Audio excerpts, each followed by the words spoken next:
الحمد لله الذي رفع السماء بغير عمد وبسط الأرض على ماء جمد وقسم الرزق في عباده ولم يترك أحد والصلاة والسلام على حبيبه من لا نبي بعد وعلى آله وأصحابه وأولياء أمته وأمته دائما أبد. أما بعد فأعوذ بالله من الشيطان الرجيم. بسم الله السميع العليم الرحمن الرحيم. وأنتم الأعلون إن كنتم مؤمنين. صدق الله مولانا العظيم. ببركة إن الله وملائكته يصلون على النبي يا أيها الذين آمنوا صلوا عليه وسلموا تسليما. اللهم صل على سيدنا مولانا محمد خاتم النبيين شفيع المذنبين وعلى آله وأصحابه أجمعين. الصلاة والسلام عليك يا سيدي يا رسول الله. الصلاة والسلام عليك يا سيدي يا حبيب الله. الصلاة والسلام عليك يا سيدي يا خاتم الأنبياء. الصلاة والسلام عليك يا سيدي يا معدن الجود والعطاء. الصلاة والسلام عليك يا سيدي يا نور من نور الله. الصلاة والسلام عليك يا سيدي يا شفيع المذنبين وعلى آلك وأصحابك يا سيدي يا رحمة للعالمين. جانور پیدا ہوئے تیری وفا کے واسطے، چاند سورج اور ستارے ہیں ضیاء کے واسطے، یہ کھیتیاں سرسبز ہیں تیری غذا کے واسطے. اے انسان یہ سارا جہان تیرے لیے اور تو خدا کے واسطے. تو نام لے اللہ کا اور کام لے ان سے، جب تو پھرا اللہ سے یہ پھر گئے تجھ سے. اور دین دنیا میں تمہیں مقصود گر آرام ہے، ان کا دامن تھام لو جن کا محمد نام ہے. صلی اللہ تعالی علیہ وعلی آلہ وصحبہ وسلم. محمد کی محبت دین حق کی شرط اول ہے، اگر اسی میں ہو خامی تو سب کچھ نامکمل ہے. محمد ہے متاع عالم ایجاد سے پیارا، پدر مادر برادر جان مال اولاد سے پیارا. جس دل میں محمد کی محبت نہیں ہوتی اس پر کبھی اللہ کی رحمت نہیں ہوتی. میرا یہ عقیدہ ہے کہ ذکر خدا میں یہ نام نہ شامل ہو تو عبادت نہیں ہوتی. اللہ رب العالمین جل جلالہ وعظم والہ وعظم شانہ وتم برہانہ کا بے حد شکر ہے. اس مولا کائنات رب العالمین نے ہمیں اور آپ کو انسان بنایا، انسان بنا کر طرح طرح کی نعمتوں سے نوازا. یہ زندگی، یہ صحت، یہ اولاد، یہ آزادی اور یہ ساری چیزیں ایسی نعمتیں ہیں کہ جب یہ ایک نعمت چھن جائے پھر اس بندے کو قدر ہوتا ہے کہ یہ نعمت کتنی عظیم نعمت ہے. اندھے سے پوچھو آنکھ کی کیا قیمت ہے، لنگڑے سے پوچھو ٹانگوں کی کیا قیمت ہے، اور بیمار سے پوچھو صحت کی کیا قیمت ہے، اور جو بندہ قید و بند اس کی صحبتوں میں ہے جیل میں اس سے پوچھو آزادی کیا نعمت ہے. یہ ساری چیزوں کا پتہ تب چلتا ہے تعرف الاشیاء باضدادها. عربی کے اندر مقولہ ہے کہ کسی چیز کی حیثیت اور اہمیت کا پتہ تب چلتا ہے جب اس کے مد مخالف اس کی ضد جو ہے اس کو پہچان لیا جائے اور دیکھا جائے. حضرات محترم، اللہ تعالیٰ کا بڑا احسان ہے. پھر سب سے بڑا احسان یہ ہے کہ اللہ نے ہمیں سب کچھ دے کر کسی چیز پہ احسان نہیں کبھی جتایا. اے انسان میں نے تجھے صحت دی، جوانی دی، اولاد دی، دولت دی، لیکن احسان اگر جتایا تو وہاں آ کر جتایا کہ جب اپنے پیارے محبوب آقا نامدار مدنی تاجدار تاجدار ارب و عجم فخر بنی آدم و آدم سید کل فخر رسول احمد مجتبی جناب محمد الرسول اللہ صلی اللہ علیہ وآلہ وسلم کا جب ہمیں امتی بنایا اور اپنا محبوب ہمیں سردار و سرکار کے طور پر عطا کیا تو فرمایا لقد من اللہ علی المؤمنین اذ بعث فیہم رسولا البتہ تحقیق اللہ نے بہت بڑا احسان کر دیا ایمان والوں پر، وہاں بھی یہ احسان ایمان والوں کو جتلایا، کافروں کو نہیں، منافقوں کو نہیں، عیسائیوں، یہودیوں، ہندوؤں کو نہیں۔ فرمایا احسان میں نے کیا ہے اپنوں پر، اس لیے اپنوں کو جتا رہا ہوں۔ اسی لیے یہی وجہ ہے کہ اپنوں پر بڑا بھروسہ ہوتا ہے، اپنوں پہ بڑا یقین ہوتا ہے۔ آپ کے جگری دوست ہو، آپ کی اولاد ہو، بھائی ہو، رشتہ دار ہو، جب وہ آپ کے ساتھ بددیانتی کریں گے، بدگمانی بددیانتی کریں گے، آپ کو بڑی تکلیف ہوگی۔ غیر آدمی کرے گا، چور ڈاکو کرے گا، آپ کو کوئی فکر نہیں ہوگی کہ چلو ان کا تو کام ہی یہی ہے۔ لیکن جب اپنے کریں گے تو آپ کو بڑی ہی خوف، افسوس اور آپ کو عجیب کیفیت محسوس ہوگی۔ یہی وجہ ہے کہ اللہ نے اپنوں کو یاد دلایا کہ مومنو، میں نے تم پر احسان جتایا ہے کہ تمہیں اپنے آخری نبی، وہ نبی جس کو امتی بننے کے لیے سارے انبیاء جو ہے وہ چاہ رہے تھے کہ ہمیں رسول بنانے کے بجائے اس نبی کو امتی بنا دیں، اتنی بڑی عظمت کی جگہ تمہیں اس کو امتی بنایا، یہ بڑا احسان ہے اللہ کا ایمان والوں۔ اور پھر یہاں فرمایا وَأَنْتُمُ الْأَعْلَوْنَ، یاد رکھو دنیا میں تم ہی غالب ہو، تم ہی بلند و بالا ہو، اور تم ہی عزت والے ہو، اور تم ہی خوشحال ہو، تم ہی کامیاب ہو اگر تم پکے مومن ہو۔ وَأَنْتُمُ الْأَعْلَوْنَ، اور آپ ہی اعلیٰ ہیں، افضل ہیں، کامیاب ہیں، کامران ہیں۔ ان کنتم مومنین، شرط یہ لگائی کہ اگر تم ایمان میں پکے ہو۔ اس وقت ہمیں اور آپ کو دیکھنا ہی ہے کہ اس دنیا کے اندر جہاں صبح ہوتی ہے، شام ہوتی ہے، سورج چڑھتا ہے، رب کی تخلیق اتنی بڑی ہے کہ رب نے قرآن میں فرمایا تفکروا فی آلاء اللہ، ہر وقت اللہ کی اس تخلیق میں، اللہ کی نعمتوں میں غور کیا بیٹھو اور اس کے اندر جستجو کرو۔ تفکروا فی آلاء اللہ ولا تفکروا فی اللہ، رب کے بارے میں کبھی نہیں سوچو، کبھی یہ غور نہیں کرنا رب کون تھا، کہاں تھا، کیسا تھا، کدھر سے آیا، کب سے آیا، کب تک ہے، ان باتوں میں کبھی گم نہیں ہونا، ورنہ ایمان سے جو ہاتھ دھو بیٹھو۔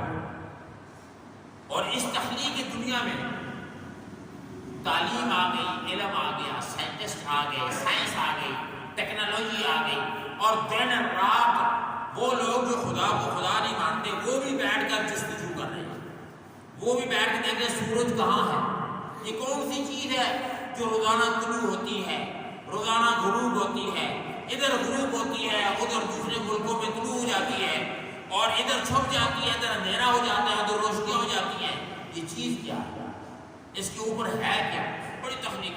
انہوں نے کہا جی کہ یہ جو شمس ہے، سورج ہے، یہ ایک سیارہ ہے، اس سیارے کے اوپر پہاڑ ہے، اور پہاڑوں کے اوپر جناب والا لاوا، یہ آگ کا لاوا، اور یہ جس طریقے سے لاوا نکلتا ہے اس طرح دھماکے ہو رہے ہیں، شعلے نکل رہے ہیں، روشنیاں نکل رہے ہیں، اور اس کی گرمی اتنی ہے کہ جب رب چاہتا ہے کسی ملک کی طرف گرمی آئے، اس وقت پاکستان اور اس انڈو پاک میں اور ایشیا کے اندر سخت گرمی ہے، اور یہی آپ خط استوا سے آگے، کینیا نیروبی سے آگے جب جہاز آپ کا جاتا ہے تو وہاں سردی شروع ہو جاتی ہے، ادھر سخت سردی، ادھر سخت گرمی۔ یہ عجیب خدا کی تخلیق ہے، سبحان اللہ۔ اسی لیے رب نے فرمایا غور کیا کرو، میری تخلیق میں غور کرو، میں نے کیا بنایا ہے، اس سے تمہیں اندازہ ہوگا کہ رب کی شان و شوکت کیا ہے، رب کی عظمت کیا ہے۔ تو اللہ رب العالمین نے یہ پوری دنیا بنائی، دنیا میں بے شمار مخلوق بنائی، 18,000 عالم ہیں۔ وہ کہتا ہے الحمدللہ رب العالمین، تمام تعریفوں کے لائق وہی اللہ ہے جو تمام عالمین کا رب ہے۔ عالمین میں 18,000 عالم ہیں۔ آج تک دنیا کے سائنٹسٹ، دنیا کے نالج والے لوگ اور دنیا کے مفکر اس مقام تک نہیں پہنچ سکے کہ وہ عالم کدھر ہے۔ کوئی کہتا ہے اس دنیا کے اندر ہی وہ 18,000 عالم ہیں، کوئی کہتا نہیں بڑے سیارے ہیں، اوپر جناب شمس ہے، قمر ہے، مریخ ہے، عطارد ہے، نہ جانے کتنے سیارے ہیں، ان میں عالم ہے۔ 18,000 عالم جب رب نے بنائے، ان 18,000 عالم کا اللہ نے اپنے آپ کو رب ظاہر کیا۔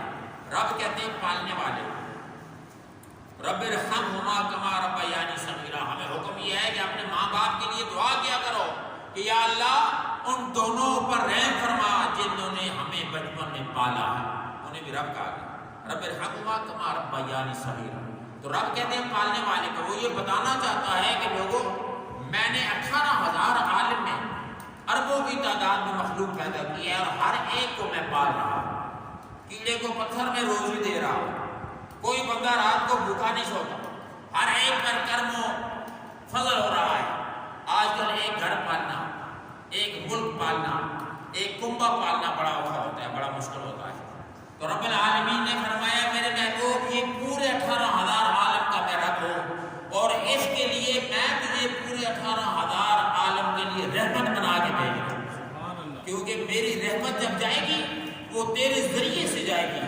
حضور نے اسی لیے فرمایا انما انا قاسم واللہ یعطی، میں اللہ کی نعمتوں کو تقسیم کرتا ہوں، اللہ عطا کرتا ہے، نعمتیں رب کی ہیں، لیکن اللہ نے مجھے اس پر قاسم بنا دیا ہے، اور قاسم بنا کر ابو القاسم آپ کی کنیت تھی، دوسرے کو ابو القاسم کنیت رکھنے کی اجازت پوری امت میں نہیں۔ یہی وجہ ہے کہ آپ فرماتے ہیں میں اللہ کی نعمتوں کو تقسیم کرتا ہوں۔ اللہ تعالیٰ کے پاس اتنی مخلوق تھی تو اللہ تعالیٰ نے پھر ان ساری مخلوق کو کس کس کام میں لگایا؟ جہنم بنائی، جنت بنائی، وہ کس کے لیے بنائی؟ حساب و جزا کس کے لیے بنایا؟ اور انعام و اکرام کس کے لیے بنایا؟ یہ جانور ہیں، یہ درندے ہیں، یہ چرندے ہیں، یہ پرندے ہیں۔ اب آپ دیکھیں اس ساری مخلوق میں اللہ نے اگر اشرف المخلوقات بنایا تو وہ انسان کو بنایا۔ فرمایا ان اکرمکم، میں نے جو انسان کو بنایا سب سے بہترین مخلوق بنایا۔ لقد خلقنا الانسان فی احسن تقویم، اس لیے کہ انسان کے اندر اللہ نے ضروریات رکھی، حاجات رکھی، انسان کے اندر خواہشات رکھی، انسان کے اندر اللہ نے ایک طرف نیکیاں، ایک طرف بدی، اور ایک طرف اس کی چاہتیں اور ایک طرف رب کی چاہتیں، یہ ساری چیزوں کا مجموعہ کر کے ایک مخلوق بنائی رب نے۔ ورنہ یہ جنات ہیں، جنات میں تو مخلوق ہے، اس کے بارے میں فرمایا وما خلقت الجن والانس الا لیعبدون، میں نے جنوں اور انسانوں کو صرف عبادت کے لیے پیدا کیا۔ سوال یہ ہے کہ عبادت وہ بھی کرتے ہیں، ہم بھی کرتے ہیں، یا اللہ جنت ان کے لیے بھی ہے، ہمارے بھی ہے، جہنم ان کے لیے بھی ہے، ہمارے لیے بھی ہے۔ تو اب ان دونوں مخلوقوں کو اگر آپ موازنہ کریں تو اللہ نے جو انسان کو دیا اس سے جن محروم ہے۔ انسان کو اتنی نعمتیں دی، یہ بہترین قسم کے کھانے، یہ بہترین قسم کی جناب باد و پوش، بہترین قسم کی جناب انعامات و اکرامات، اولادیں۔ اچھا جنوں کے پاس اولادیں بھی ہیں، جنوں کے پاس جناب والا گھر بھی ہیں، اور جن بھی رہتے ہیں، کھاتے پیتے ہیں، چلتے پھرتے ہیں، لیکن جس طریقے سے انسان کو اللہ نے یہ ٹیکنالوجی دی ہے، یہ علم دیا ہے، یہ جہاز دیے ہیں، یہ موبائل فون دیے ہیں، یہ جناب دوری کو نزدیک کر دیا گیا ہے، یہ علم دیا گیا ہے، علم کے ذریعے انسان عروج پہ چلا گیا، جن اس سے محروم ہے۔ اب کسی جن کے پاس جہاز نہیں، جہاز کی نعمت نہیں ہے، اب جنوں کے پاس ہاسپٹل نہیں، جس طرح ہمارے آپ کے ہاسپٹل میں بیمار ہوتے جاتے ہیں۔ دوسری مخلوق دیکھیں، درندے ہیں، چرندے ہیں، پرندے ہیں، جنگل کے اندر اربوں کی تعداد میں۔ آج کا کوئی ٹیکنالوجی کا دور ہے، آپ لوگ فون پہ دیکھ سکتے ہیں کہ کس طرح جنگل میں یہ درند پرند کس طرح ہوتے ہیں، جو بیمار ہو جائے اس کا علاج کون کرتا ہے؟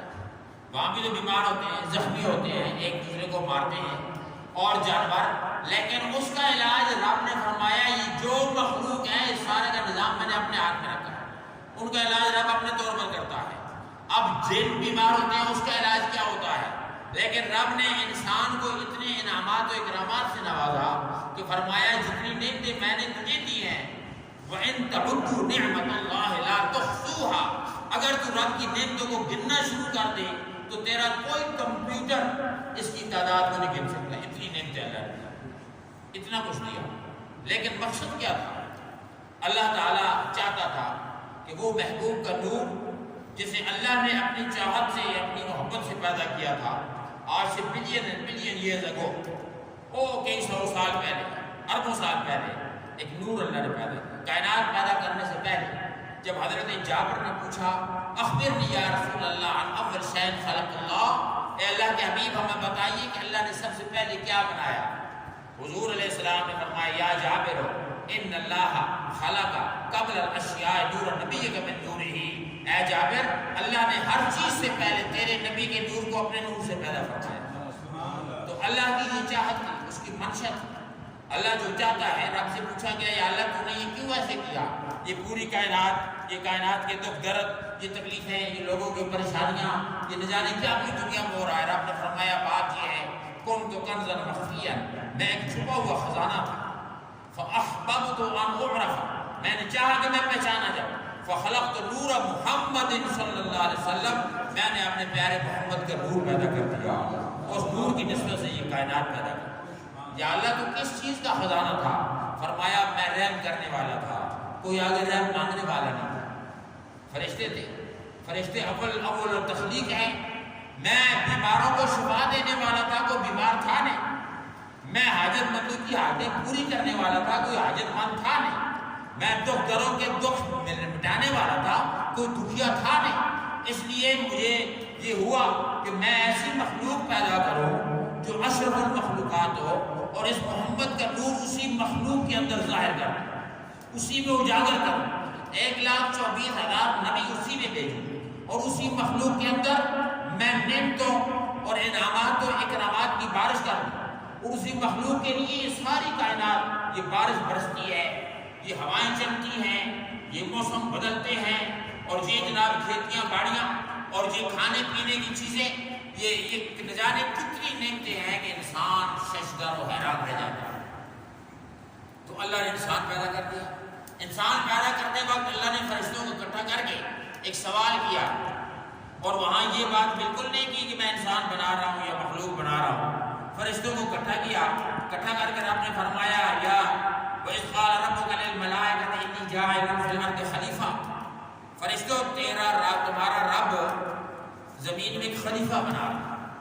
خلیفہ بڑی عجیب چیز ہے۔ اللہ نے ٹائٹل ان کے سامنے ظاہر کیا۔ اللہ نے وہ مخلوق، وہ انسان کا جسا جامہ، وہ انسان کا آئیڈیل نہیں بتایا کہ فرشتوں میں ایک دو ٹانگوں والا میں ایک جانور بنا رہا ہوں۔ یہ حیوان ناطق ہے، انسان جاندار چیز کو جانور کہتا ہے، لیکن آپ نے فرمایا نہیں میں خلیفہ بنا رہا ہوں۔ عجیب سوال ہے۔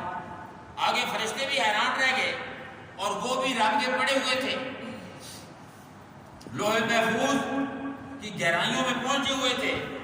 انہیں چاہیے تو یہ تھا کہ اللہ سے یہ سوال کرتے یا اللہ تیرا کہاں جانے کا پروگرام ہے کہ تو خلیفہ بنا رہا ہے۔ خلیفہ تو اس کا ہوتا ہے جب وہ بندہ اپنی ملک سے، اپنی کنٹری سے، حکومت سے جناب چلا جائے تو پیچھے وہ خلیفہ اس کے باغ دور سنبھالتا ہے، نظم و نسق سنبھالتا ہے، انتظامات کرتا ہے، جانے کا کام پروگرام ہے۔ سوال تو یہ کرنا چاہیے، لیکن فرشتوں نے آگے سے انسان کے عیب بیان کر دیے۔ اَتَجْعَلُ فِيهَا مَن يُفْسِدُ فِيهَا وَيَسْفِكُ الدِّمَاءَ وَنَحْنُ نُسَبِّحُ بِحَمْدِكَ وَنُقَدِّسُ لَكَ۔ فرشتوں نے کہا یا اللہ کیا تو ایسی مخلوق بنا رہا ہے خلیفے کے طور پر جو زمین میں خون کریں گے، فساد کریں گے، جھگڑے کریں گے، لڑائیاں کریں گے، فتنے کریں گے۔ نحن نسبح بحمدک ونقدس لک، اگر تیرا مقصد تخلیق عبادت ہے تو ہم تو تیری عبادت کر رہے ہیں۔ ہم نہ کھاتے ہیں، نہ پیتے ہیں، نہ ہم پہ کوئی خرچہ ہے، نہ ہمارے اوپر کوئی تیرا کوئی اور وہ ہے، نہ کچھ مانگتے ہیں، ہم تو لگے ہوئے ہیں۔ کوئی قیام میں ہے تو قیام میں کھڑا ہے، کوئی رکوع میں ہے تو رکوع میں کھڑا ہے، کوئی سجدے میں ہے تو سجدے میں پڑا ہے۔ یہ اربوں کی تعداد میں فرشتے تو یاد کر رہے ہیں، ضرورت کیا پڑی؟ اچھا فرشتوں نے جو یہ جواب دیا اللہ کے کہنے پر ذرا غور فرمائیے، تو ان کا مقصد کیا تھا؟ فرشتوں کا مقصد یہ تھا تاکہ یہ نظام کو لپیٹ دے۔ آپ کہتے ہیں نا جی میں یہاں مسجد بنا رہا ہوں، میں یہاں مدرسہ بنا رہا ہوں، اور جو لوگ نہیں اس چیز کو پسند کرتے ہو کہیں گے جی نہیں صاحب نہیں ضرورت کوئی نہیں، وہ ادھر بنا ہوا ہے نا، سائڈ میں ہے، ادھر ہے، اسکول ہے، یہ ہے۔ مقصد کیا ہے کہ یہ کام نہ کرو۔ تو فرشتوں نے جو اس وقت کھڑے ہو کر یہ کہا یا اللہ ایسی مخلوق نہ بنا جو فتنے باز ہو۔ اب واقعی فتنے باز ہے انسان، طرح طرح آپ دیکھیں دنیا میں کیا کچھ ہو رہا ہے۔ اگر اس کو غور کریں توجہ اگر آپ فرمائیں گے تو میں ایک پوائنٹ کی طرف آپ کو لے کے آؤں گا۔ پوائنٹ یہ ہے کہ اس وقت ہم مسلمان جو ہیں دنیا میں کوئی تقریباً 1.5 ارب کے قریب مسلمان ہیں، 1.5 ارب مسلمانوں میں بے شمار مسجدیں ہیں، مدرسے ہیں، یونیورسٹیاں ہیں، لیکچرر ہیں، تقریریں کرنے والے ہیں، روحانی پیشوا پیر بھی ہیں، مدرسے بھی ہیں، کتابیں بھی بے شمار ہیں، اس کے باوجود ہم سدھے نہیں ہوئے۔ 1,20,000 پیغمبر بھی ہم میں آیا، ہم لوگ سدھے نہیں ہوئے۔ یعنی مسلمان اور انسان ابھی تک سیدھی راہ پہ نہیں آیا۔ اگر ایک محلے میں 100 آدمی بستے ہیں، اس میں کوئی 4 بندے نمازی ہوں گے 5 وقت پہ، باقی سارے جتنے بھی ہیں وہ سارے نماز سے بے بہرا ہیں، بے خبر ہیں، مسجد کی پرواہ نہیں، اللہ کے دین کی پرواہ نہیں۔ قرآن اگر گھر میں پڑھے اس میں پٹی پڑھ رہی ہے، قرآن پڑھتے ہی کوئی نہیں، اگر کوئی پڑھتا ہے اسے پڑھنے کی آتی ہی نہیں۔ مسجد میں بچے کو لے جانے کی شوق کم ہے، لیکن یونیورسٹی اور انگلش اسکول میں بچے کو لے جانے کے لیے باپ صبح اٹھتا ہے، گاڑی کا پیٹرول خرچ کرتا ہے، اپنا ٹائم ضائع کرتا ہے، بعد دھوپ میں کھڑا رہتا ہے، چھوڑ کے آتا ہے، لے کے آتا ہے۔ یہ ساری چیزیں ہمیں دیکھنی ہوگی کہ کیا کھیل کیا ہے دنیا میں، کہ اللہ تعالیٰ نے یہ دنیا بنائی ہے اتنی بڑی، کیا اللہ کی منشا بھی یہی تھی؟ اللہ یہی چاہتا ہے؟ اس کی چاہت کیا ہے اور کس لیے اس نے بنائی ہے؟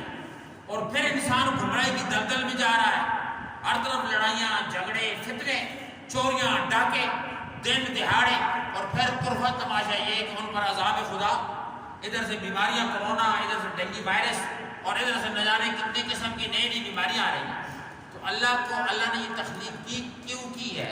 اگر بیماری میں ڈالنا تھا، تکلیف میں مبتلا کرنا تھا انسان کو، جو جناب یہ ڈاکے اور یہ لڑائیاں اور جھگڑے، کیا یہ سارا مطلب یہ تماشا دیکھنے کے لیے اللہ نے دنیا بنائی؟ تو فرشتوں نے آگے سے جواب یہ دیا تھا کہ یا اللہ تو خلیفہ بنا رہا ہے، ہم خلیفے کے بارے میں کوئی معلومات نہیں کرنا چاہتے کہ خلیفہ کون ہے، کیا ہے، کیسا ہے۔ ہم صرف یہ کہہ رہے ہیں کہ جسے تو خلیفہ بنا رہا ہے وہ تو فتنے باز ہے، وہ لڑاکو ہے، وہ جھگڑالو ہے، وہ دنیا کے اندر کوئی نیکی سیدھی راہ نہیں کرے گا۔ عبادت مقصد ہے تیرا بنانے کا، تو ہم تیری عبادت کر رہے ہیں۔ تو فرشتوں کا مقصد یہ تھا کہ اللہ اس نظام کو ٹھپ دے، اس کو کلوز کر دے، اور اللہ تعالیٰ بھی جانتا تھا کہ ایسے ہوگا۔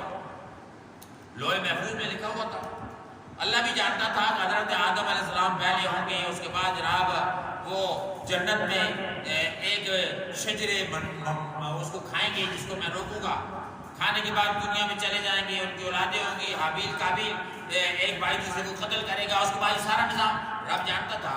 چاہیے تو یہ تھا کہ رب کہتا فرشتوں تم صحیح کہہ رہے ہو، حقیقت بھی یہی ایسے ہی ہوگا، میں یہ کرتا ہوں اس نظام کو ٹھپ دیتا ہوں، ختم کرتا ہوں، محبوب کا نور کسی فرشتے میں ڈال کے لے آؤں گا، کسی فرشتے کو نبی، کسی فرشتے کو اپنی محبوب کی شکل دے دوں گا۔ لیکن رب تعالیٰ جانتا تھا مستقبل کیا ہے، کیونکہ اس کی تخلیق کا مقصد یہ تھا کہ نحن کنت کنزا مخفیا، میں چھپا ہوا خزانہ تھا، فاحببت ان اعرف، میں نے چاہا میں پہچانا جاؤں، میں بیماروں کو شفا دینے والا تھا، فرشتے بیمار نہیں ہوتے، اور میں درد مندوں کی درد سننے والا تھا، رونے والوں کے آنسو پوچھنے والا تھا، حاجت مندوں کی حاجتیں پوری کرنے والا تھا۔ تو اللہ رب العالمین نے پھر فرشتوں کو اکٹھا کیا، اللہ نے ان کو یہ فرمایا انی اعلم ما لا تعلمون، فرشتوں جو میں جانتا ہوں تم نہیں جانتے، بتا دیا جو میں جانتا ہوں، حقیقت حال اور اس کا انجام جو ہے وہ میں جانتا ہوں۔ تم نے صرف لوح محفوظ پڑھا ہے، لوح محفوظ کے اندر تم نے دیکھ لیا ہے کہ انسان ایسا ہوگا اور یہ کرے گا، لیکن حقیقت حال جو ہے تمہاری نگاہ صرف اس پہ ہے کہ جناب والا ابو جہل پیدا ہوگا، وہ ظلم برپا کرے گا، یزید پیدا ہوگا، وہ ظلم برپا کرے گا، جناب اسی طریقے سے حضرت ابراہیم خلیل کے زمانے میں نمرود ہوگا، فرعون ہوگا، ان کا یہ طریقہ اور خدائی دعویٰ کریں گے۔ لیکن میری نگاہ اس پہ ہے کہ میں ابراہیم خلیل اللہ کے سجدے بھی دیکھ رہا ہوں، میں اسماعیل ذبیح اللہ کی قربانی بھی دیکھ رہا ہوں، میں محمد رسول اللہ کی اس محبت کو بھی دیکھ رہا ہوں، اور میں امام علی مقام امام حسین کی اس قربانی کو بھی دیکھ رہا ہوں۔ میری نگاہ انجام پہ ہے، تمہاری نگاہ ظاہر پہ ہے۔ انی اعلم ما لا تعلمون، جو میں جانتا ہوں تم نہیں جانتے۔ اس کے بعد اللہ نے ان کا ایگزام لیا، ٹیسٹ لیا، انسان کی برتری ثابت کرنے کے لیے۔ وعلم آدم الاسماء كلها، حضرت آدم علیہ السلام اللہ کے نبی ہے، انہیں اللہ نے اس وقت پیدا کر کے سب سے پہلے ابھی تک سجدہ نہیں ہوا تھا فرشتوں کا، ابھی تک آدم علیہ السلام کا جسم و جامع پیدا ہوا تو فوراً اللہ نے انہیں علم سے نواز دیا، علم عطا کیا۔ علم عطا کرنے کے بعد قرآن میں آتا ہے وَعَلَّمَ آدَمَ الْأَسْمَاءَ كُلَّهَا، ہم نے آدم کو تمام علوم اسماء، تمام کل اسماء کا علم عطا کر دیا۔ علماء کرام نے اس کی تفسیر میں یہ لکھا ہے کہ دنیا کے اندر جو کچھ ہے، جو کچھ ہونے والا تھا قیامت تک، تمام چیزوں کے نام، ان کی ماہیت، ان کی اصلیت، ان کی خاصیت اور ان کی وجہ حسب سب حضرت آدم کے علم میں آ گئی، کیونکہ اللہ تعالیٰ کے یہاں تو بڑا آسان ہے، کن فیکون اذا اراد اللہ شیئا، جب ارادہ کرتا ہے کن کر دیتا ہے، سب کچھ ہو جاتا ہے۔ علم نواز کی علم پھر وہ تمام کائنات کو سامنے رکھا گیا، یہ ساری مخلوق سامنے کر دی۔ اچھا ابھی اور آپ کو کوئی یاد نہیں ہے کہ ہم بھی اسی میں تھے۔ یہ جب عالم ارواح میں اللہ نے پوچھا تھا فرشتوں سے الست بربکم، عالم ارواح میں سب سے پوچھا کیا میں تمہارا رب نہیں ہوں؟ اس وقت یہ ساری مخلوق حاضر تھی اللہ کے آگے، پوچھا میں رب ہوں یا نہیں؟ سب نے کہا بلا یا اللہ تو ہی ہمارا رب، قالوا بلا۔ تو اسی طریقے سے اللہ نے فرشتوں سے بھی سوال کیا بتاؤ اب اس کے بارے میں بتاؤ یہ کیا، اب اس کے بارے میں بتاؤ یہ کیا۔ فرشتے ایک جواب نہ دے سکے، جب جواب نہ دے سکے تو قرآن کہتا ہے کہ اللہ نے حضرت آدم سے سوال فرمایا یا آدم، اے آدم تو بتا یہ کیا ہے۔ تو حضرت آدم نبی نے تمام چیزوں سوالات کے جوابات برجستہ عطا فرمائے، دے دیے۔ اللہ رب العالمین نے پھر فرشتوں سے پوچھا آپ بتاؤ، میں نے نہیں کہا تھا کہ جو میں کہتا ہوں وہ میں جانتا ہوں اور جو میں جانتا ہوں تم نہیں جانتے؟ تو فرشتوں نے ہاتھ جوڑ دیے، توبہ کر لی، یا اللہ سبحانک لا علم لنا، تو پاک ہے ہمیں کوئی علم نہیں، اپنے علم کا انکار کر، سبحانک لا علم لنا۔ جس طرح ادھر حضرت یوسف علیہ السلام کے سامنے جب شہزادیاں بیٹھی ہوئی تھی چھریاں لے کر، یوسف علیہ السلام پر تام تشریح کرتی تھی، یوسف علیہ السلام کو جب وہاں سامنے لایا گیا، ان کے نور کو، ان کے حسن کو جب انہوں نے دیکھا تو انہوں نے دیکھتے ہی کہا کہ یہ انسان نہیں ہے، اس کی انسانیت کا انکار کر دیا۔ یہ تعجب کا وہ مقام ہے اور یہ وہ مقام ہے کہ جہاں انسان اصلیت اور حقیقت کا انکار کرتا ہے۔ انہوں نے کہا کہ یہ تو ما ھذا بشر ان ھذا الا ملک کریم، یہ تو بشر ہی نہیں ہے، یہ تو کوئی فرشتہ ہے۔ ادھر فرشتوں نے انکار کر دیا، حضرت آدم کا زمانہ ہے، فرشتوں نے کہا لا علم لنا، یا اللہ ہمارے پاس کوئی علم نہیں، ہم کچھ نہیں جانتے، الا ما علمتنا، جو تو نے ہمیں دکھایا ہے بتایا ہے وہی ہم جانتے ہیں، اس کے علاوہ ہم کچھ نہیں جانتے۔ تو اللہ رب العالمین نے پھر فرمایا اسجدوا لآدم، حضرت آدم کو سجدہ کرو۔ سجدہ صرف اللہ کے ساتھ خاص ہے، صرف وہ سجدہ جائز تھا جو فرشتوں کو کہا گیا کرو، اس کے بعد آج تک سجدہ کبھی جائز نہ ہوا۔ سجدہ اللہ رب العالمین نے اپنے لیے رکھا ہے، لیکن پہلی امتوں میں احترام کے طور پر یہ جو سجدہ ہے اس کو پہلی امتوں نے اپنے طور پر ایک سلامی کے طور پر رکھا، جس طرح ہم دوسرے کو سلام کرتے ہیں، اس امت میں قطع حرام کر دیا گیا۔ تو اللہ رب العالمین نے پیارے آقا کا نور اس میں ڈالا، نور ڈالنے کے بعد حضرت آدم علیہ السلام کو پیدا فرمایا، نور ڈال دیا، نور ڈالنے کے بعد سجدہ ہوا، سجدے کے بعد فرمایا یا آدم اسکن انت وزوجک فی الجنہ، یا آدم اسکن انت وزوجک الجنہ، اے آدم تو اور تیری زوجہ آپ جنت میں رہو، فَكُلَا مِنْهَا رَغَدًا حَيْثُ شِئْتُمَا، اس میں جو کچھ ہے کھاؤ پیو عیش کرو، وَلَا تَقْرَبَا هَٰذِهِ الشَّجَرَةَ، یہ اس درخت کے قریب نہیں جانا، اس کے قریب نہیں جانا، اگر اس کے قریب جاؤ گے تو ظالموں میں سے ہو جاؤ گے۔ اب کتنی اچھی زندگی تھی، کتنے کرم تھے، اللہ نے عزت بھی دی، فرشتوں نے سجدے بھی کیے، حسن بھی تھا، اللہ نے زوجہ بھی دی، گھر بار سارا بن گیا۔ اب جناب والا وہ جنت کی بہاریں، وہ جنت کی نعمتیں بھی مل گئی، سارا نظام چل گیا۔ تو اب شیطان جو تھا اس نے سجدہ نہ کیا، یہ تو لمبا ایک واقعہ علیحدہ ہے کہ سجدہ نے سجدہ نہ کیا، پوچھا کہ کیوں سجدہ نہ کیا؟ اس نے کہا جی میں اس سے بہتر ہوں۔ بہتری کیا وجہ؟ حسد اس میں آ گیا کہ مجھے تو نے آگ سے پیدا کیا، آگ بلندی کی طرف جاتی ہے، یہ مٹی سے پیدا ہوا، مٹی کیچڑ ہے، یہ زمین میں رہتا ہے، تو مجھے تو نے بلند رکھا، اس کو تو نے کیچڑ میں رکھا، تو اب اس کے آگے میں کیوں جھکا رہا ہے؟ اللہ تعالیٰ نے اس کو نکال دیا، فخرج منہا فإنک رجیم ان علیک اللعنۃ الی یوم الدین، شیطان کا تو نکل جا، پھر پر لعنت ہے قیامت تک، اور تو رجیم و مردود ہے۔ اب شیطان کو بڑی تکلیف دی، شیطان نکلتے وقت اللہ تعالیٰ کے آگے پھر آ پڑ گیا، اس نے کہا فبعزت ہے، مجھے تیری عزت کی قسم۔ اب دیکھیے شیطان بڑا قریب تھا، فرشتوں کے ساتھ تھا، اللہ کی سارے جلوے، اللہ کی ساری تخلیق دیکھ چکا تھا، لیکن جب انسان کی مت ماری جائے، جب مت ماری جائے تو پھر بندہ جو ہے سچائی کی طرف نہیں آتا، حقیقت کی طرف نہیں آتا، اور حقیقت کو پہچان نہیں سکتا۔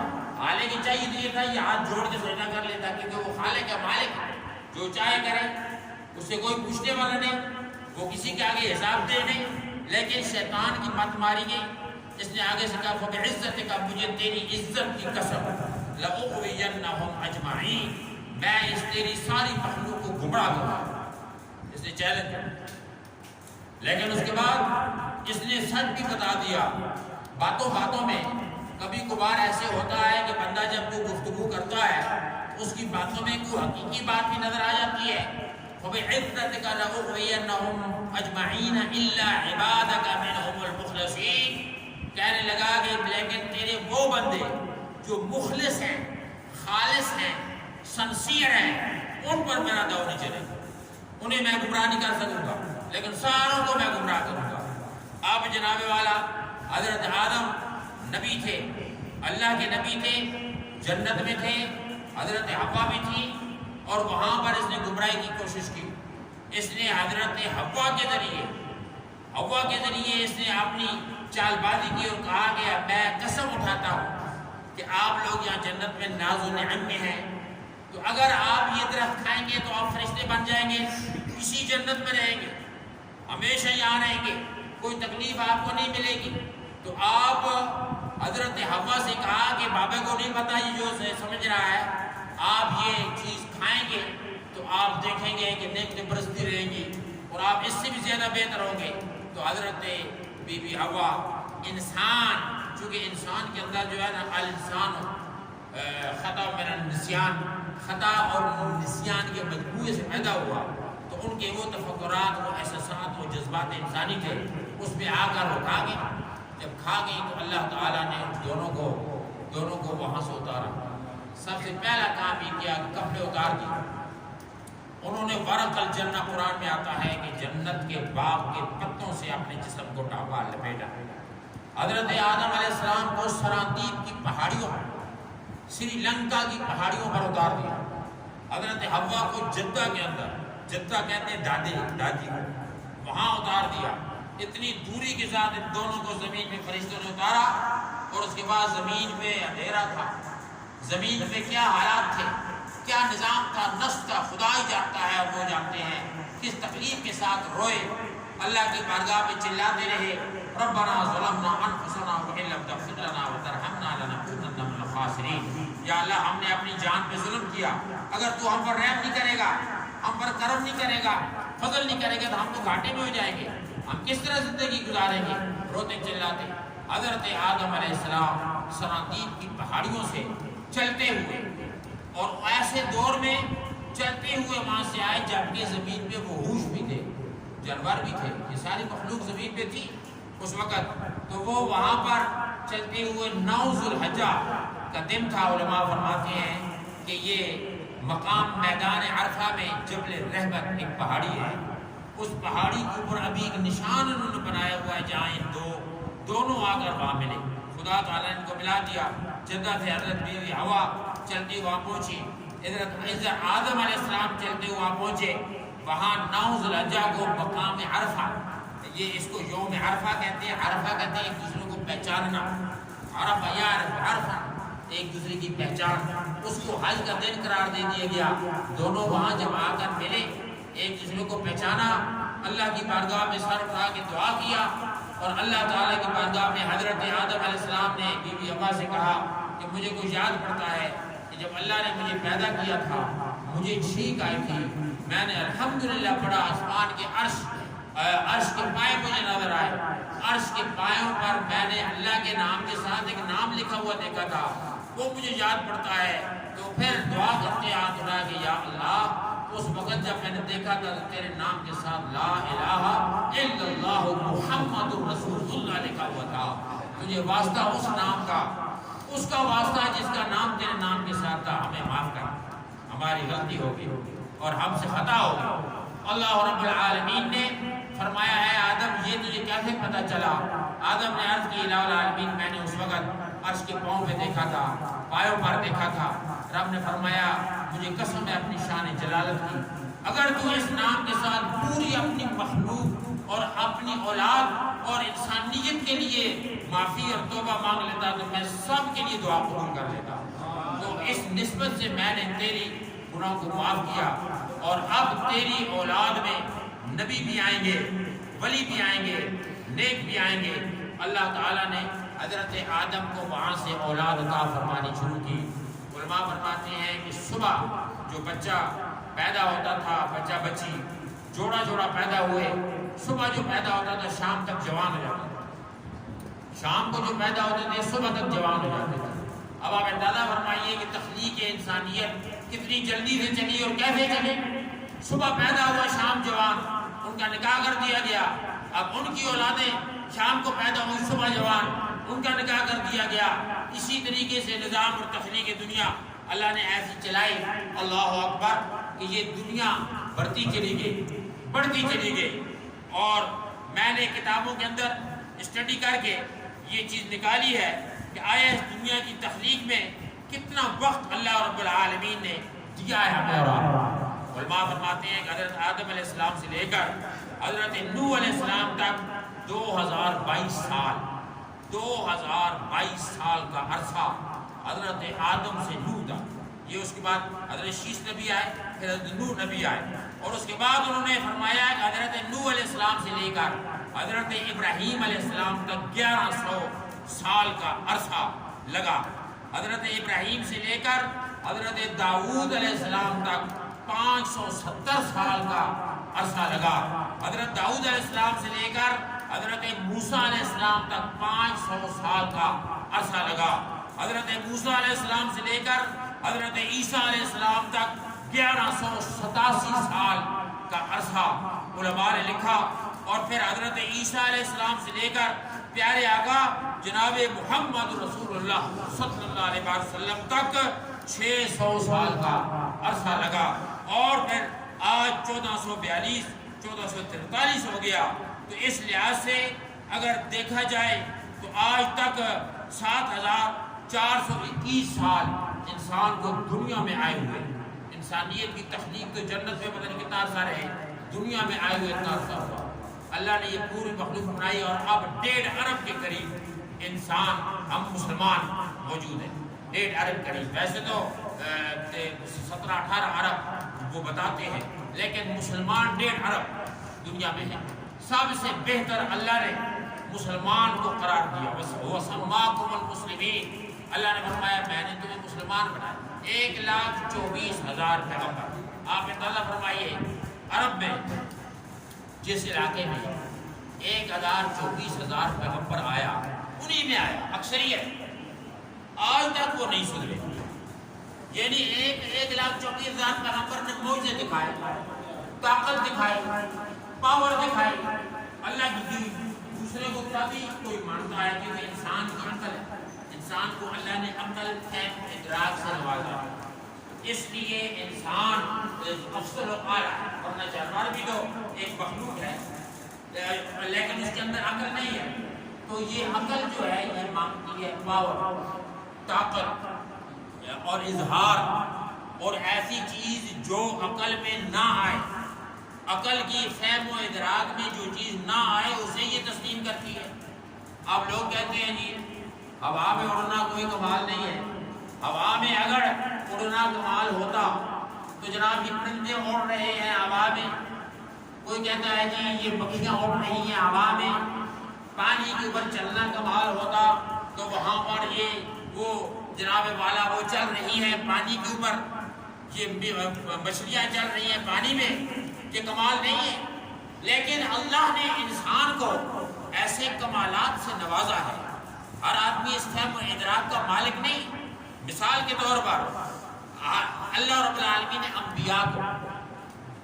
انبیاء کرام جو ہیں، وہ کیا بات ہے کہ انبیاء یہاں بیٹھے ہوئے جناب مشرق سے مغرب کو دیکھ رہے ہیں، یہاں بیٹھے ہوئے جناب والا آپ کے دل و دماغ کی سوچ کو دیکھ رہے ہیں۔ اللہ نے وہ کون سی پاور رکھی ہے؟ اسی طریقے سے اب ہم کہتے ہیں جی کہ ہمارے پاس جہاز ہیں، جنوں کے پاس نہیں ہے، لیکن جنوں کو جہاز کی ضرورت ہی نہیں دی گئی۔ جن کو یہاں سے اڑ کر 1 منٹ کے اندر جناب USA پہنچ جائے، امریکہ چلا جائے، ادھر سے ادھر چلا جائے، اس کے اندر یہ طاقت ہے نا، اس کو جہاز کی کوئی ضرورت نہیں۔ اب انسان کو اللہ نے ایسا حاجت مند کیا، ایسا ضرورت مند کیا، ایسا خواہش مند کیا کہ اس کو ہر چیز کی ضرورت ہے، اس لیے اس کے اندر ہیبس بھی ڈال دی، ہرس بھی ڈال دی، لالچ بھی ڈال دی، ظلم و ستم بھی ڈال دیا، تکبر بھی ڈال دیا، ہر چیز اس کا مجموعہ بنا دیا انسان کو۔ اب صورتحال ایسی بن گئی ہے، انسان امتحان کا مرکز بن گیا۔ اللہ بھی انسان سے امتحان لے رہا ہے طرح طرح۔ اب ایک چیز ہر انسان کو اللہ نے ایسی دی ہے کہ اس کے ذریعے آپ سوچ سکتے ہیں، وہ جو سوچ دی ہے، وہ جو تھنکنگ، وہ فیکٹ۔ اب میں یہاں 6000 کلومیٹر افریقہ سے دور ہوں، لیکن میں 1 سیکنڈ کے اندر تصور جب کرتا ہوں تو مجھے وہی اپنا مکان، وہ کمرہ، وہ راہ، وہ رستے، وہ گاڑیاں، وہ بازار، وہ بلڈنگیں، وہ میں وہاں پہنچ جاتا ہوں، تصور میں وہاں پہنچ جاتا ہوں۔ یہ جو تصور انسان کے اندر ہے، یہی تصور مضبوط ہو جاتا ہے ایمان سے۔ وَأَنْتُمُ الْأَعْلَوْنَ إِن كُنتُم مُؤْمِنِينَ۔ یہی وجہ ہے کہ حضرت حضور غوث پاک فرماتے ہیں، نظرت إِلَىٰ بِلَادِ اللَّهِ جَمْعًا كَخَرْدَلَةٍ عَلَىٰ حُكْمِ اتصال۔ میں پوری دنیا کو ہاتھ کے اوپر رائی کے دانے کی طرح پڑا ہوا دیکھتا ہوں اور پوری دنیا کے حالات سے واقف ہوں۔ اور مریدی لا تخف واشد فإنی عدو قاتل عند القتال۔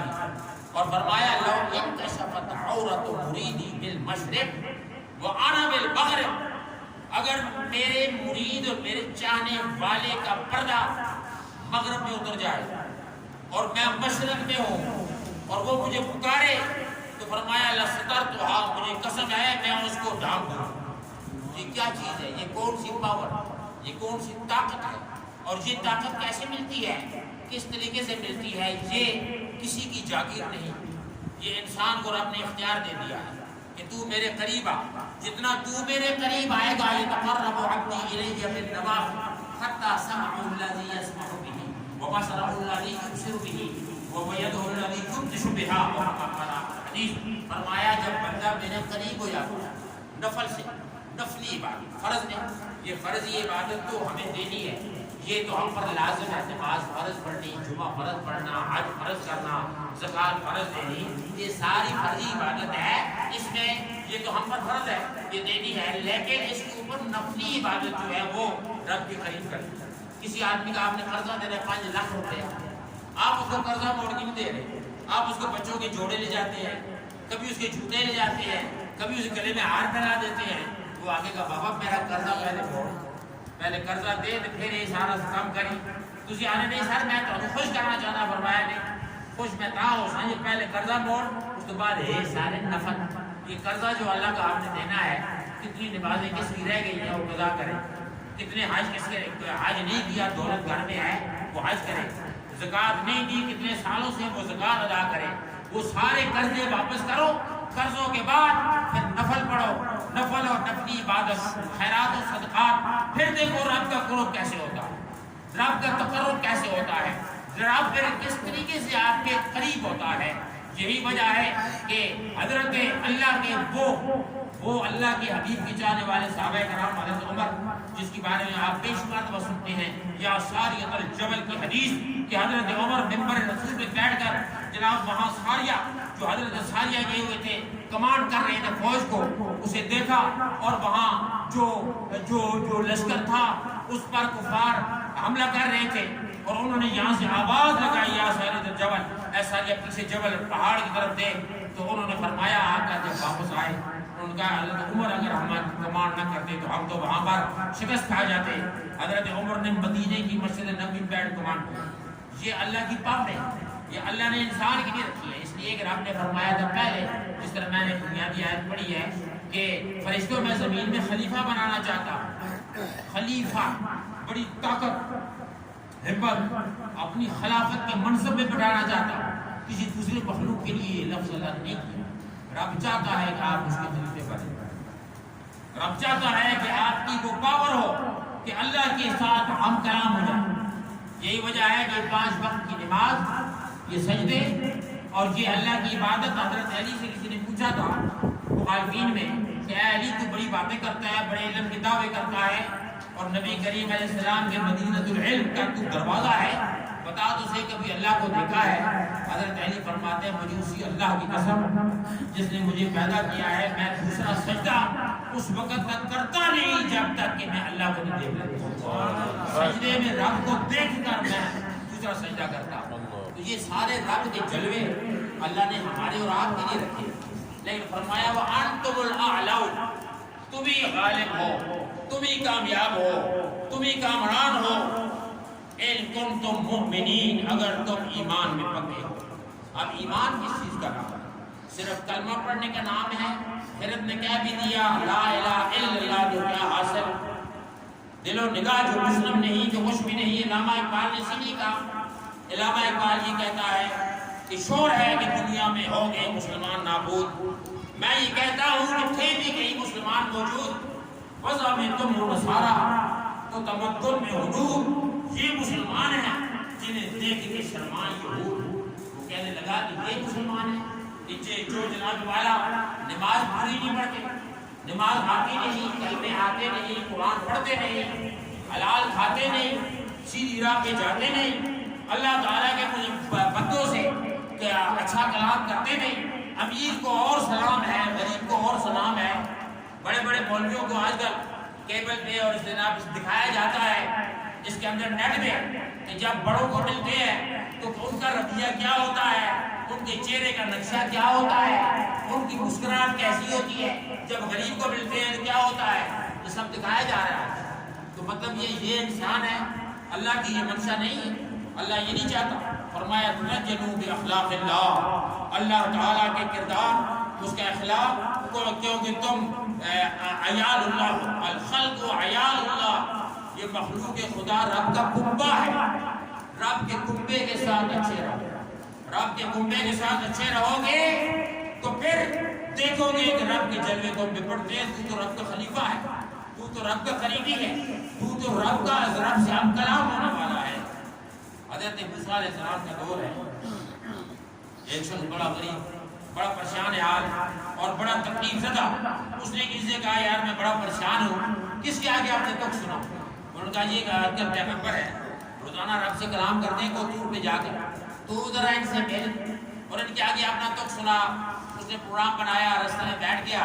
حضرت موسیٰ کلیم اللہ جب کوہ طرف جا رہے تھے، رستے میں سلام کیا، عرض کی حضور ایک آرزو لے کر آیا ہو، آپ اللہ کے پاس جا رہے ہیں کلام کرنے، اللہ تعالیٰ سے ذرا یہ پوچھیں میری عمر کتنی ہے، جو رہ گئی ہے 20 سال 30 سال، اللہ سے کہیں اپنی شان جلالت کا واسطہ مجھے 20-30 سال یہ جتنی عمر بھی رہ گئی ہے اس کا کھانا روزی سب کچھ مجھے ایک دن میں دے تاکہ میں جی بھر کے کھا لوں۔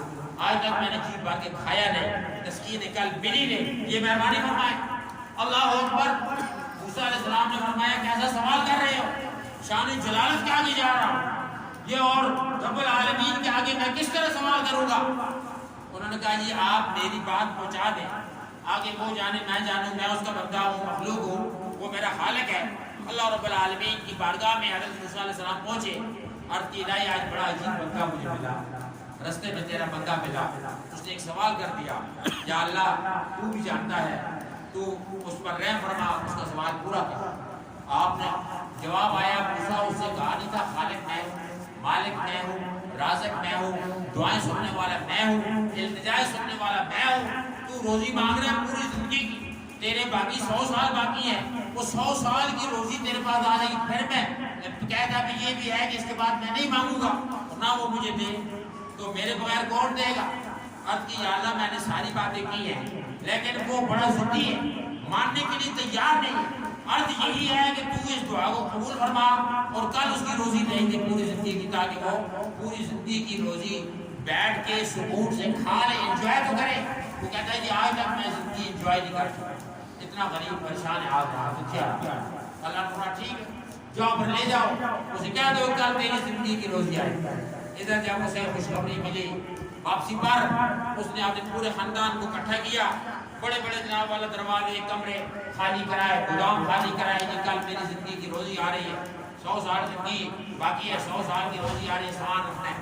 وہ جناب والا وہی ہوا، صبح کے ٹائم جب اونٹوں کی لائنیں اور قطاریں لگی ہوئی آئیں، سارا سامان اس نے ادھر انتظام کر دیا کہ جب یہ روزی میری یہاں پہنچے کھانے کے لیے دیگیں لگا دی جائیں، دیگیں لگا کر دیگوں پہ کھانا پکوایا جائے اور اعلان عام کیا جائے کہ پوری دنیا میں جتنے بھی بندے ہو سارے آ کر روزی کھاؤ، سارے کھانے کھاؤ، کپڑے آئے کپڑے لوگوں میں بانٹتے جاؤ، اور جناب والا جتنا بھی سامان زندگی کا ضرورت انسانی کا سامان ہے وہ سارا آیا، سینکڑوں کی تعداد میں اونٹ آئے، آگے اس کی فیملی کے بندے شروع ہو گئے، انہوں نے کھانے پکائے، انہوں نے لوگوں میں کپڑے تقسیم کیے، انہوں نے اور بھی سامان پیسے جو بھی تھا تقسیم کرتے گئے۔ شام تک اس نے کہا سورج غروب ہونے سے پہلے ایک چیز بھی نہ بچے، تو یہ سب کوئی تقسیم مخلوق خدا میں کر دیتا۔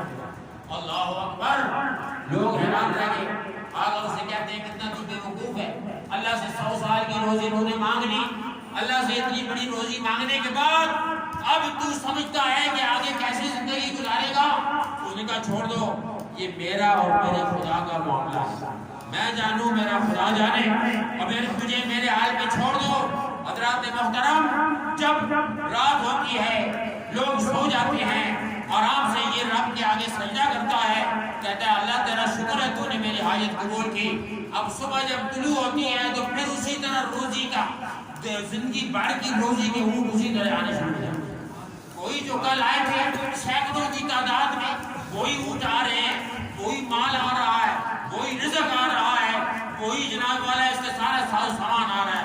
اس کے بندے آج کھڑے ہیں، اس نے کہا کہ اب تم ایسے کرو، یہ آج بھی اسی طرح دیگیں پکنی ہے، اسی طرح لوگوں میں تقسیم ہونا ہے، اسی طرح کھانا بھی تقسیم کرتے جاؤ، کپڑے بھی دیتے جاؤ، روٹی بھی دیتے جاؤ، کوئی بندہ ننگا بھوکا یہاں سے نہ گزرے۔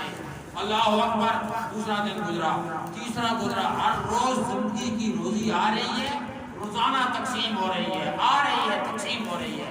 موسیٰ علیہ السلام کے پاس ایک بندہ گیا، حضور یہ کیا کھیل ہو گیا؟ آپ نے تو اعلان کیا تھا، سب کو پتا تھا کہ اللہ تعالیٰ انہ لا یخلف المیعاد، اللہ وعدہ خلافی نہیں کرتا، رب نے فرما دیا تھا، اس کا بھی یہ معاہدہ تھا، اب ہو کیا گیا ہے؟ حضرت موسیٰ علیہ السلام کہتے ہیں کہ میں اللہ سے پوچھتا ہوں، چاہتا ہوں کہ دور پہ گئے عرض کی الہ العالمین، تو بڑا رحمان ہے، رحیم ہے، کریم ہے، جو چاہے کر سکتا ہے، لیکن یہ التماس عرض ہے کہ تو وعدہ خلافی نہیں فرماتا تو ہوا کیا؟ رب نے فرمایا اے موسیٰ میرا یہ بھی وعدہ ہے، من جاء بالحسنۃ فلہ عشر امثالھا، جس بندے نے نیک نیکی کی میں اس کو 10% زیادہ دوں گا، 100% تک کا میرا وعدہ ہے۔ یہ میرا بندہ ہے، بڑا ہوشیار نکلا، یہ جب تک میری مخلوق میں پہ رحم کرتا جائے گا، روٹی کھلاتا جائے گا، ان میں اپنی روزی بانٹتا جائے گا، میں تو اتنا بڑا سخی ہوں، خالق کائنات ہوں، میری غیرت کو یہ گوارا نہیں ہے کہ یہ میری مخلوق پہ رحم کرتا جائے اور میں اس کی روزی بند کروں، اس کی روزی آتی جائے گی، یہ آگے بانٹتا چلا۔ تو عرض کرنے کا مقصد یہ ہے کہ اللہ رب العالمین کا مقصد حیات زندگی انسانی کہ یہ ہے، منشاء خداوندی یہ ہے کہ تم دنیا میں جب رہو دوسرے کی بھلائی کے ساتھ رہو۔ حضور سے یہ پوچھا گیا من خیر الناس، سب سے بہتر کون ہے؟ من خیر الناس، چاہیے تو یہ تھا کہ قرآن میں تو آیا ہے نا اکرمکم عند اللہ اتقاکم، تم میں سے جو متقی ہے سب سے بہتر ہے، سب سے متقی جو پرہیزگار ہے وہ بہتر ہے، نمازی تہجد پڑھنے والا۔ حضور فرماتے ہیں سب سے بہتر وہ ہے جو سب سے بڑا عالم ہے، سب سے بہتر وہ ہے جو سب سے بڑا متقی ہے، لیکن حضور نے فرمایا خیر الناس من ینفع الناس، تم سب میں سے بہتر وہ ہے جو دوسروں کو نفع پہنچاتا ہے۔ زبان کے ذریعے بات بڑی چھوٹی سی ہے، یعنی ایک مختصر ہے جملہ، لیکن اس کے معنی اتنے بڑے ہیں جو دوسروں کو نفع پہنچائے۔ زبان سے نفع پہنچاؤ، کسی کی غیبت نہ کرو، گالی نہ دو، برا نہ کہو، بیک بائٹنگ جسے کہتے ہیں، اس کے پیچھے غلط بات نہ کرو۔ ینفع الناس، نفع پہنچاؤ، مالی نفع پہنچاؤ، اور جناب والا دوسرے کو بھلائی کرو دوسرے کے ساتھ. جب بھلائی کرو گے، نفع پہنچاؤ گے، اگلے کا دل خوش ہو جائے. ایّ الاعمال افضل، حضور سے یہ بھی پوچھا گیا کہ سب سے افضل عمل کیا ہے. اور عمل تو بڑے ہیں، نماز، روزہ، حج، زکوٰۃ، سجدے اور جناب والا بڑی بڑی نیکیاں ہیں، لیکن حضور نے فرمایا ادخال السرور علی قلب مومن، مومن کے دل میں خوشی ڈال دینا سب سے بڑا عمل، سب سے بڑا پسندیدہ عمل، کسی کا دل خوش کرنا. اب یہ دل خوش کرنا یہ آسان بات نہیں. کسی کے دل کو خوش کرنے کے لیے قربانی دینی پڑتی ہے، ایثار کرنا پڑتا ہے، نقصان اٹھانا پڑتا ہے، تو تب اگلے کا دل خوش ہوتا ہے. اگلے کا دل خوش کرنے کے لیے یہی جذبہ، اور جو قرآن ہمیں اسی جذبے کی طرف دعوت دیتا ہے کہ تم دوسرے کا دل خوش کرو. حضور نے فرمایا، صحابہ کرام فرماتے ہیں حضور علیہ السلام پڑوسیوں کا جب حق بیان کیا کرتے تھے، حق بیان کرتے ہوئے ہم یوں سمجھتے تھے کہ گویا ہو سکتا ہے کہ یہ پڑوسیوں کو ہمارا وارث بنایا جانے والا ہے، پڑوسی کا بڑا حق ہے. تو حضور نے فرمایا من بات شبعان و جارہ جائع. حضور نے فرمایا 3 مرتبہ فرمایا کہ مجھے قسم اس اللہ کی ہے کہ لا یؤمن لا یؤمن لا یؤمن، وہ بندہ کبھی مومن نہیں ہو سکتا، کبھی مومن نہیں ہو سکتا، کبھی مومن نہیں ہو سکتا جو بندہ پیٹ بھر کے کھا کے سو جائے لیکن اس کا پڑوسی بھوکا رہے، یہ بندہ مومن نہیں ہو سکتا. اب بتائیے کتنی بڑی بات ہے. اللہ کے حبیب نے ہمیں 2 جملوں میں بتا دیا کہ لوگوں اگر صحیح مسلمان بننا چاہتے ہو تو دوسرے کے ساتھ بھلائی کرو. بھلائی اس درجے کی کرو کہ اگلے کا دل خوش ہو جائے. دوسرے کو اپنے شر سے بچاؤ، اس درجے سے بچاؤ کہ اپنی زبان سے، اپنے ہاتھ سے اور اپنے جناب بدنیتی سے اور اپنے جناب بری سوچ سے دوسرے کو بچاؤ تاکہ دوسرا آپ سے خوش و خرم رہے. حضرت اللہ کے ولی ہیں، وہ فرماتے ہیں کہ جناب والا رستے میں کانٹے بچھانے والے نہ بنو، کانٹے اٹھانے والے بنو. نظام الدین اولیاء یہ اللہ کے بڑے ولی فرماتے ہیں کہ لوگوں اگر تم مسلمان بنتے ہو تو کانٹے اٹھانے والے بنو، کانٹے بچھانے والے نہ بنو. اس لیے کہ جو بندہ کسی کے آگے سے کانٹا اٹھاتا ہے، رستے سے پتھر ہٹاتا ہے، یہ بھی ایک صدقہ ہے. اور بھلائی کرنے والے بنو. اور فطرتاً انسان کے اندر خامیاں ہیں، فطرتاً انسان ہرسی ہے، لالچی ہے، فطرتاً انسان کے اندر بڑی برائیاں ہیں. وہ ایک دفعہ بیٹھے ہوئے تھے سمندر کے کنارے اور ایک بچھو آیا. بچھو جناب ڈوب رہا تھا، انہوں نے بچھو کو انگلی سے باہر نکالا، بچھو نے ڈسا، پھر پھینک دیا اندر، پھر باہر نکالا، پھر ڈسا، پھر پھینک دیا. تیسری مرتبہ زور سے باہر پھینکا، پھینک کے بچھو سے کہنے لگے کہ میں تجھے ڈوبنے سے بچا رہا ہوں، تو مرے جا رہا ہے تو تو مجھے ڈسے جا رہا ہے. تو یہ نہیں سوچتا کہ میں تجھے بچا رہا ہوں تو بچ جا. اللہ اکبر. اس بچھو نے یہ کہا حضور دس از مائی نیچر، یہ میری فطرت ہے. کچھ لوگوں کی فطرت ہے آپ ان کے ساتھ بھلائی کریں، اچھائی کریں، ان پر احسان کریں، وہ آپ کو ڈستے چلے جائیں گے. مختلف زبان سے ڈسیں گے. انسان دوسرے کو زبان سے ڈستا ہے، اس کی برائیاں بیان کر کے، اس کے خلاف باتیں کر کے. اور آپ حضرت نظام الدین اولیاء نے جب بچھو سے یہ پوچھا تو بچھو نے بھی پھر آگے سوال کیا حضور یہ بتائیں مجھے تو میں مر رہا تھا، آپ کو ڈسے جا رہا تھا، آپ کو تکلیف ہو رہی تھی، مجھے مرنے دے، چھوڑ دیں. ایک دفعہ ڈسا، دوسری دفعہ ڈسا تو آپ مجھے چھوڑ دیتے. آپ نے فرمایا ہے بچھو اگر تیری یہ فطرت ہے کہ تو ڈستا ہی رہتا ہے تو میں اللہ کا بندہ ہوں. نظام الدین کی یہ فطرت ہے کہ وہ ڈوبتے کو بچاتا ہی رہتا ہے. اے انسان اگر تو اللہ کا بندہ بننا چاہتا ہے تو ڈوبتے ہوئے کو بچاؤ، پریشان کی پریشانی کا مداوع کرو اور دوسرے کے کام آتے جاؤ، تب اللہ کی نگاہوں میں اور اللہ رب العالمین کی منشا کے مطابق دین تخلیق ہوگی. وَأَنْتُمُ الْأَعْلَوْنَ إِن كُنتُم مُؤْمِنِينَ. تم ہی کامیاب ہوگے اگر تم مومن ہو. اور مومن اسی چیز میں ہے کہ بندہ ایمان کی ہر جز میں، ہر شرط میں اور ایمان کی ہر شک پر بندہ عمل کرے. مومن بننا صرف کلمے کا نام مومن نہیں ہے بلکہ ہر کردار میں بھی تو مومن ہو، رفتار میں بھی مومن ہو، گفتار میں بھی مومن ہو اور چلنے اٹھنے بیٹھنے میں بھی مومن ہو تو تب بندہ ہے مومن کامل بن سکتا ہے. اللہ رب العالمین ابھی ڈاکٹر صاحب تشریف کچھ دیر ہے مولانا صاحب جمعہ کے دن ابھی تمام حضرات چونکہ ٹائم کافی ہو چکا ہے تو انشاءاللہ ڈاکٹر صاحب آ جائیں گے اتنی دیر میں 2:11 پہنچ کے حضرات تمام سنت ادا کریں.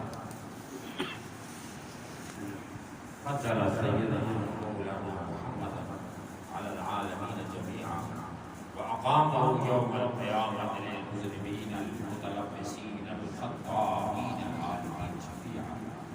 هو الذي جعل يوم الجمعة سيد الأيام ولا نعبد ولا نستعين إلا بالله. وقد فرض بقوله تعالى في كتاب العظيم بسم الله الرحمن الرحيم يا أيها الذين آمنوا إذا نودي للصلاة من يوم الجمعة فاسعوا إلى ذكر الله وذروا البيع ذلكم خير لكم إن كنتم تعلمون. ونشهد أن لا إله إلا الله وحده لا شريك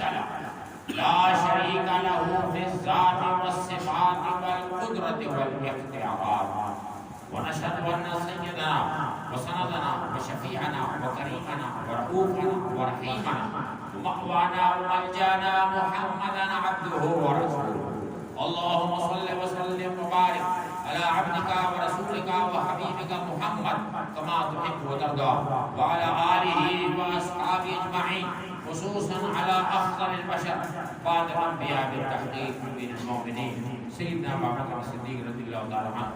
أما بعد أعوذ بالله من الشيطان الرجيم بسم الله الرحمن الرحيم يا أيها الذين آمنوا اتقوا الله ولتنظر نفس ما قدمت لغد واتقوا الله إن الله خبير بما تعملون. وقد قال الله تبارك وتعالى في كتابه العظيم وأنتم الأعلون إن كنتم مؤمنين كنتم خير أمة أخرجت للناس تأمرون بالمعروف وتنهون عن المنكر ومن يعمل مثقال ذرة خيرا يره ومن يعمل مثقال ذرة شرا يره. وقد قال رسول الله صلى الله تعالى عليه وعلى آله وصحبه وسلم لا يؤمن من بات شبعان وجاره جاعل.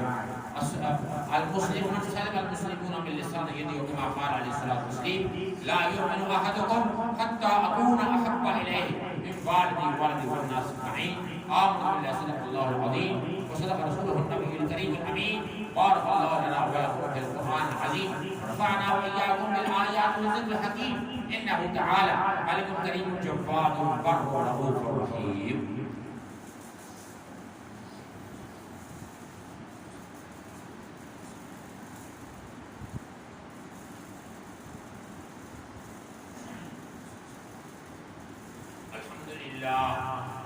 الحمد لله نحمده ونستعينه ونستغفره ونؤمن به ونتوكل عليه ونعوذ بالله من شرور انفسنا ومن سيئات اعمالنا من يهده الله فلا مضل له ومن يضلل فلا هادي له.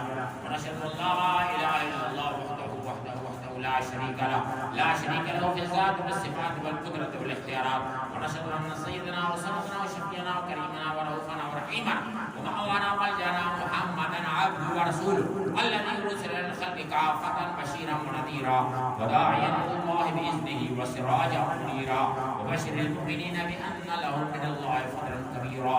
اللهم صل وسلم عليه وعلى اله واصحابه تسليما كثيرا خصوصا على افضل البشر بعد الانبياء بالتحقيق امير المؤمنين سيدنا ابا بكر الصديق رضي الله تعالى عنه وعلى اله الاصحاب زين المنبر والمحراب امير المؤمنين سيدنا عمر بن الخطاب رضي الله تعالى عنه وعلى جامع القران كامل الحياء والايمان امير المؤمنين سيدنا عثمان بن عفان رضي الله تعالى عنه وعلى اسد الله الغالب امام المشارق والمغارب امير المؤمنين سيدنا علي بن ابي طالب كرم الله وجهه الكريم وعلى الامامين الهمامين السعيدين الشهيدين ابي محمد الحسن وابي عبد الله الحسين رضي الله تعالى عنهما وعلى امهما سيدة النساء اهل الجنه بنت رسول الله سيدنا فاطمه الزهراء رضي الله تعالى عنها وعلى عميه الشريفين من الناس الحمزه والعباس رضي الله تعالى عنهما وعلى ستة الباقية من العشرة المبشرة وعلى صائر الصحابة أجمعين. اللهم أعز الإسلام والمسلمين وأذل الشرك والمشركين. اللهم شتت شمل المشركين